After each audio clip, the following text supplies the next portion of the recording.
Hello people, another PVZ video. I haven't made one in a while, but it was due time. So, the current state of Plants vs Zombies is incredibly interesting. We currently have a whole host of mods that are continually being updated. The most popular is, Fusions, Reflourished, and Plants vs Zombies Expanded. All are doing incredibly well. They're in very healthy positions. We've also apparently got an anniversary release coming soon for the 16th year of PVZ, coming from PopCap themselves. However, we have to look at the actual grander scheme here, outside of the community. See, to be honest, the community is keeping the game alive at the moment. All these fan games and this kind of expectation from PopCap is the only thing that's really moving in the community at the moment. First things first, let's talk about the Garden Warfare series. This is a hugely nostalgic game series for a lot of people. Personally, played it a lot during kind of the teenage years, really enjoyed it, the vibrance, the gameplay, and to be honest, just the general feeling of the game, and the fact it was already a kind of trusted name. Plants vs Zombies is one of the most sold games in history. Plants vs Zombies 2 has over 200 million plays across the world, 200 million downloads that is, sorry. So when you're looking at these kind of numbers, it's almost seeming like it's going to be a shoo-in.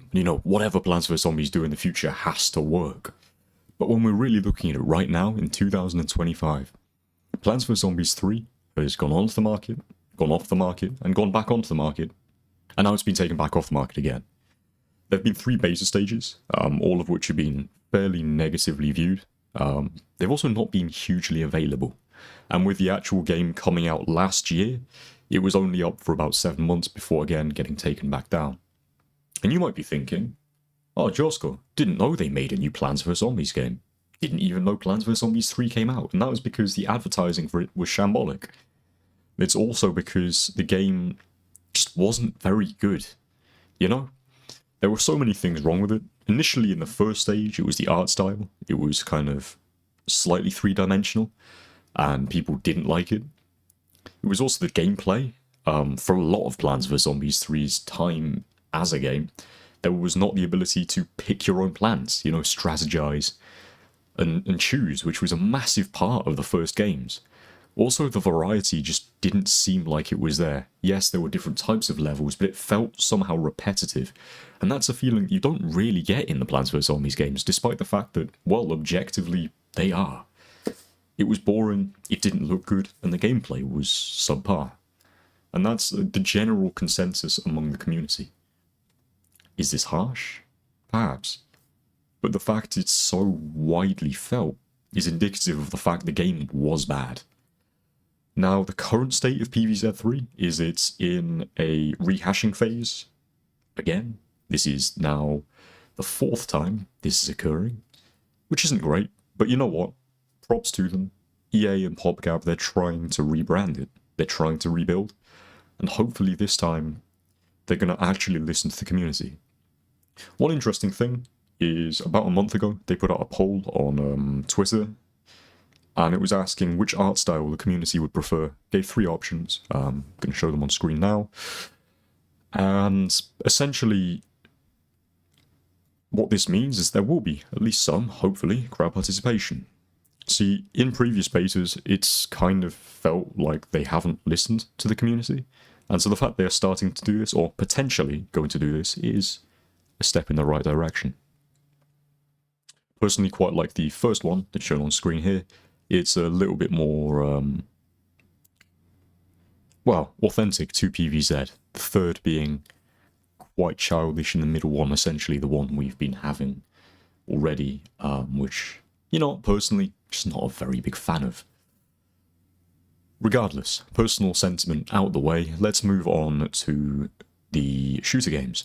So Battle for Neighborville was the last shooter game that was released, and support ended just over a year into that. So what really went wrong with Battle for Neighborville? Well, first and foremost, if you want an in-depth look, there are a lot of videos online. It will be a lot longer, this one. So if you're probably interested, have a look at one of them. However, just going to break it down for you. The launch, firstly, was done very poorly. The game was leaked before it was even officially announced at EA Play.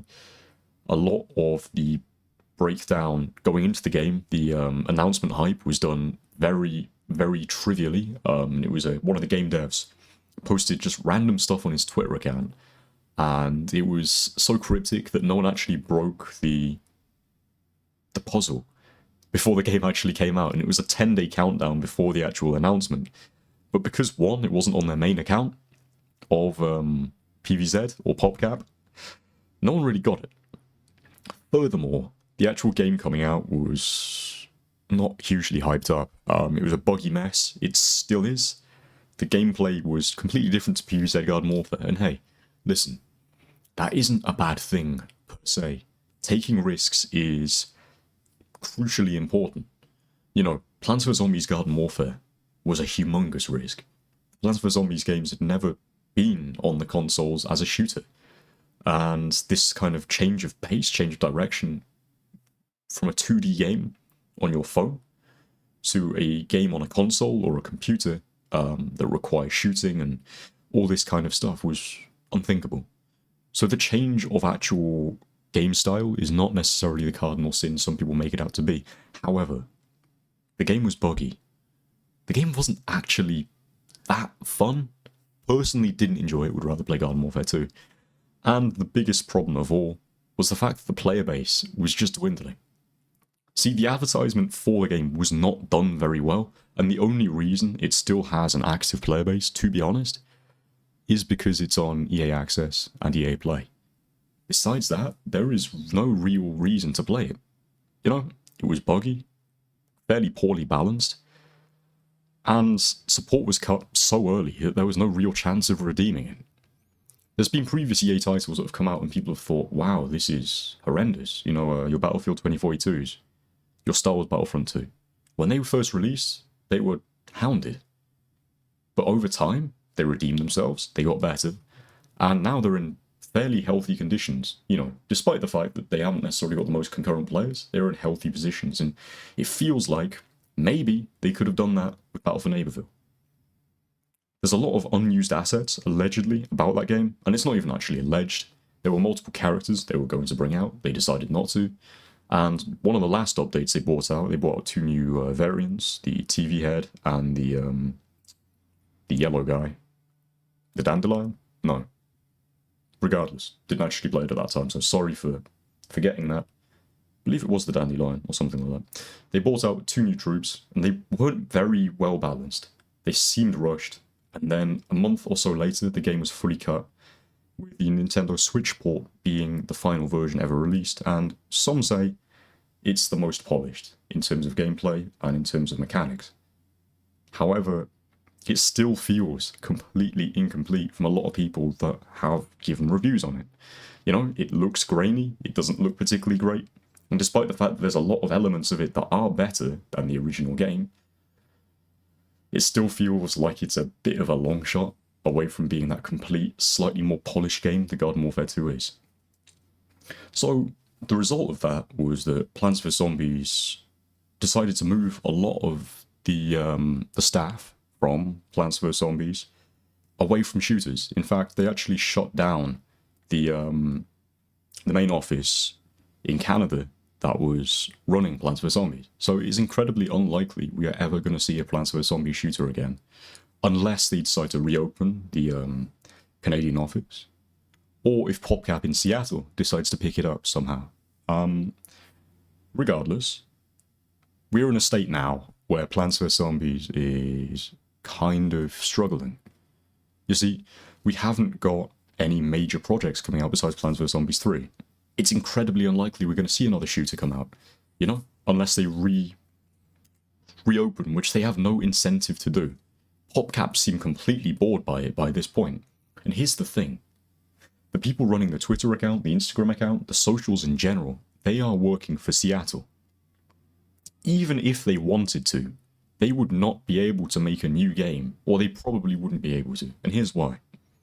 Plants vs. Zombies Seattle run off a different engine to the Plants vs Zombies in Canada. See, the Canadian branch, they were running off EA's Frostbite engine. That's how they were able to create Garden Warfare and Garden Warfare 2 and Battle for Neighborville. However, Seattle do not currently, at least, have the capacity to use the Frostbite engine. It's just not how they've ever operated. They make mobile games and card games and these kind of things like Plants vs Zombies Heroes, for example. So their actual ability to make a mass shooter game, a AAA game, it's almost impossible unless there are major changes to, well, the way the company is run. Just wanted to touch one final thing. Plants vs Zombies 2 is still getting updates. It's still, as mentioned earlier, very, very played game. A beloved game by some. And while a lot of people will stand there and say, Plants vs Zombies too bad because of the microtransactions and stuff, well, two things. One, you're never forced to use microtransactions. And that sounds incredibly obvious, but you're not. You know, you watch the occasional advert, sure it's annoying, but you kind of just have to be honest. It's just how the cookie crumbles. Secondly, there's a lot of mods for Plants vs Zombies 2 that get rid of adverts and let you use premium plans, Reflourished being one of the most popular, and it's genuinely fairly fun. So if you're into that kind of stuff, then perhaps look at mods. Not actually sure if you can mod on mobile, but there definitely is a way. We all did it back in the day with the you know, those apps that you could break and what have you. Jailbreaking, wasn't it? Anyway, back onto topic. There's the option of modding those games. Furthermore, if you're on a computer and actually have full access to these mods, then furthermore, like, that is an option. And that is kind of what's keeping the game alive at the moment. There's even mods for Garden Warfare 2 and Plants vs Zombies 1. Garden Warfare 2 mods are actually really good. And genuinely, if you have friends that still play it, hop on with them and play some of these mods, and it does actually kind of feel like a new game. Not in the sense of a new game like it changes the map or anything, but more because we're all so used to all the classes and all the plants and the zombies and the fighting dynamics and, you know, what counters what and which classes you like. Having a new breadth of characters really kind of makes that game just feel fresh again. And that's something we haven't had since, well, the addition of the Torchwood and the Hovergo, really. So, yeah, super cool. And last things last, just wanted to mention the latest update for Plants vs Zombies, the original, on mobile. So, that is a brilliant game. Has been since launch, is the reason why we all play it. But this latest update is really bad. See, they removed the ability to just use lawnmowers, which is weird. You have to watch adverts or pay to have lawnmowers now. Bit odd, but sure. You also have to pay or watch adverts to speed up the game. That was a base feature in Plants vs Zombies 2. And 3. But you have to pay for it in 1. And here's the kicker. You don't just pay for it once. See, if it was paid to skip ads forever, easy. Fun. But it's not. It's at most bi-weekly. So you get no adverts. And you get all the base things that you should have anyway for free. For £14 a month. Sorry, £14 every 2 days. £14 every 2 weeks. There we go. It's odd. It's strange. To be honest, it's quite annoying. But here we are. EA's still trying to milk this beloved franchise for, well, what feels like the hell of it. But that's neither here nor there. The result and the ultimate position that Plants vs Zombies is in now, is rather dire. Doesn't look like much is happening. The community is really holding this thing together. You know? Hopefully PVZ 3 is good. Then we can really kind of start the remontada. We can start getting back, you know, that pride. We can start getting back the nice gameplay. And ultimately, these games are just a bit of a joke, really, aren't they? They're for a bit of fun, a bit of a laugh. And no one really likes talking about the more serious stuff on the side. We'd all rather be talking about the lore and all this stuff that we're getting fed by PopCap. But no, it doesn't seem like we're in that situation right now. So, yeah, the future's looking optimistic for mobile gaming, and it's looking to be honest, non-existent for the future of the console and shooter games. But time will tell. Hopefully we see something soon from them. And, well, if not, then, well, to be honest, so be it. Alright, well, thanks for watching or listening. Have a good day. Try and be at least a little bit productive later. And, yeah. See you in the next one. Okay, cheers. Bye-bye. Cheers.